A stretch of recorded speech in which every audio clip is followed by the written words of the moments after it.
বিরতির পর স্বাগত। এবার চোখ রাখছি খেলার দিকে। অনূর্ধ্ব 14 জাতীয় ফুটবলে প্রথম জয় ত্রিপুরার। চণ্ডীগড়ের বিরুদ্ধে জয়লাভ 2-0 গোলের ব্যবধানে। কোয়ার্টার ফাইনালে যাবার আশা বাঁচিয়ে রাখলো ত্রিপুরা দল। বিস্তারিত জানবো, টেলিফোন লাইনে যুক্ত হয়ে গেছে ক্রীড়া সাংবাদিক বিপ্লব চন্দ্র। বিপ্লব দা, ঠিক কি জানতে পারছো?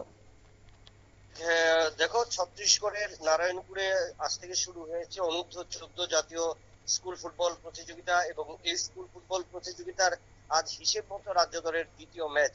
কিন্তু যদিও প্রথম ম্যাচ অরুণাচল প্রদেশের সাথে ছিল, কিন্তু সেই ক্ষেত্রে অরুণাচল প্রদেশ এই আসরে থেকে নাম তুলে নেওয়ায় কিন্তু রাজ্য দল প্রথম ম্যাচটা ওয়াক ওভার পেয়ে যায় এবং সেই ক্ষেত্রে দ্বিতীয় ম্যাচ আজকে রাজ্য দলের এবং চণ্ডীগড়ের বিরুদ্ধে এবং শক্তিশালী চণ্ডীগড়ের বিরুদ্ধে রাজ্য দল কিন্তু 2-0 গোলের ব্যবধানে জয়লাভ করেছে।